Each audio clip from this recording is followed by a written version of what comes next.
विट्ठल रुक्मिणी के चरणों में नतमस्तक होकर, महाराज जी के चरणों में नतमस्तक होकर यहाँ उपस्थित सभी सत्संग परिवार को मेरा हरिओम। मेरा नाम है शिवानी बालाजी कदम और मैं पटवारी गुड़ा से हूँ। अगर आप सत्य की राह पर चल रहे हैं तो निराश मत होइएगा, चाहे कैसी भी परिस्थिति क्यों न हो। अगर आप सत्य की राह पर चल रहे हैं तो कोई भी आपको हरा नहीं सकता। सत्य की राह पर चलने वाला अकेला ही क्यों न हो और असत्य के पीछे लाखों क्यों न हो, परंतु विजय तो सत्य की ही होती है। सत्य परेशान हो सकता है लेकिन पराजित कभी नहीं हो सकता।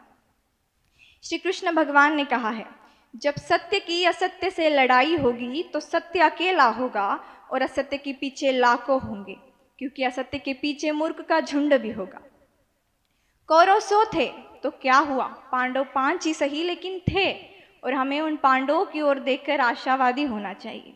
यह केवल महाभारत कालीन सत्य नहीं है, यह सर्वकालीन सत्य है कि विजय सत्य सापेक्ष होती है, संख्या सापेक्ष नहीं। संख्या में कौरव 100 थे तो क्या हुआ, हारे मरे, और संख्या में पांडव 5 ही थे तो क्या हुआ, जीते पले बढ़े। विजय सत्य की होती है, सत्य में जयते।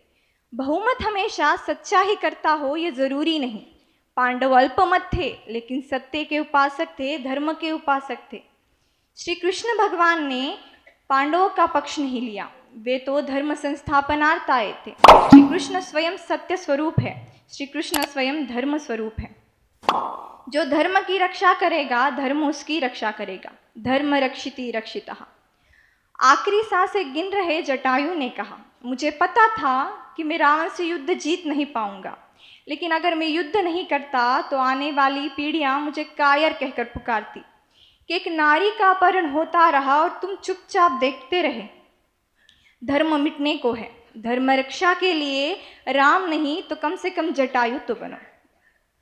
जिसने सत्य नहीं छोड़ा, चाहे सत्य के लिए उन्हें सत्ता छोड़नी पड़ी, संपत्ति गंवानी पड़ी, लेकिन जिसने सत्य नहीं छोड़ा तो सत्य के बल पर सत्ता और संपत्ति सब कुछ वापस आ जाती है। जो सत्य की रक्षा करेगा सत्य उसकी रक्षा करेगा। श्री कृष्ण भगवान ने पांडवों की रक्षा की। सत्य और असत्य में ठनी थी, असत्य के पास झूठी हंसी थी।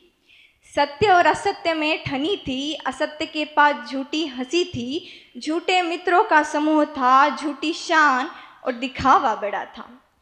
सत्य के आंखों में रोशनी थी, सत्य अकेला था, अड़ीक था। सत्य के आंखों में रोशनी थी, सत्य अकेला था, अड़ीक था। दर्द से विश्वास उसका और भी बड़ा था। असत्य हैरान था, बहुत ही जला था। असत्य हैरान था, बहुत ही जला था, जब एक दिन उसने देखा कि सत्य के साथ साक्षात प्रभु ही खड़ा था।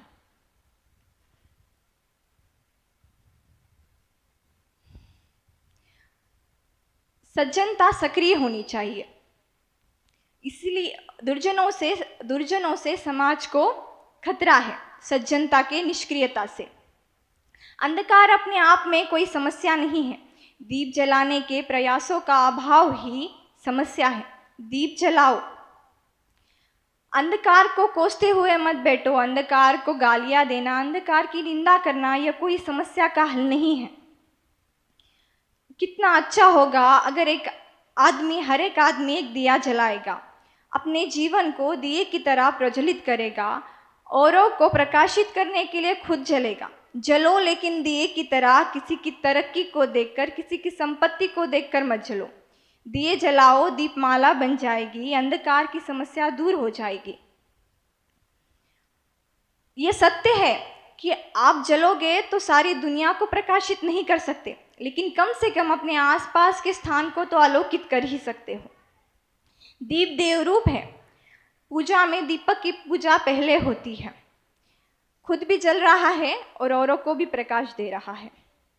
पहली बात कि व्यक्ति सज्जन हो, दूसरी बात सक्रिय सज्जन हो, और तीसरी बात सक्रिय सज्जनों में संगठन हो। एक तो समाज में सज्जन बहुत कम बचे हैं, जो बचे कुचे सज्जन हैं उनमें संगठन नहीं है, और जो समाज में सज्जन आज भी है लेकिन उनमें सक्रिय सज्जन बहुत कम है। जो बचे कुचे सक्रिय सज्जन हैं उनमें संगठन का अभाव है, इसीलिए सज्जनता दुर्जनता के समक्ष परास्त होती है। दुर्जनों में संगठन बहुत होता है, परस्पर उनमें सहयोग बहुत होता है। 2 नंबर का धंधा विश्वास पर ही ज़्यादा चलता है, उनमें लिकापड़ी नहीं होती। दुर्जनों का संगठन भीतिजन्य है, प्रीतिजन्य नहीं। अगर तू मेरी बात बता देगा तो मैं तेरी बोल खोल दूंगा, तो तेरी भी चुप मेरी भी चुप। इसलिए दुर्जनों का संगठन भीतिजन्य है, प्रीतिजन्य नहीं। और यही भीतिजन्य संगठन असंगठित सज्जनता को परास्त कर देती है, और यह बड़ी सोचने वाली बात है। खैर, पांडव 5 ही सही लेकिन थे और वो विजयी बने। सत्य के ऊपर एक शायरी है, सच को सच और झूठ को झूठ कहने का दम रखता हूँ, सच को सच और झूठ को झूठ कहने का दम रखता हूँ, तभी तो दुश्मन ज़्यादा और दोस्त कम रखता हूँ। धन्यवाद।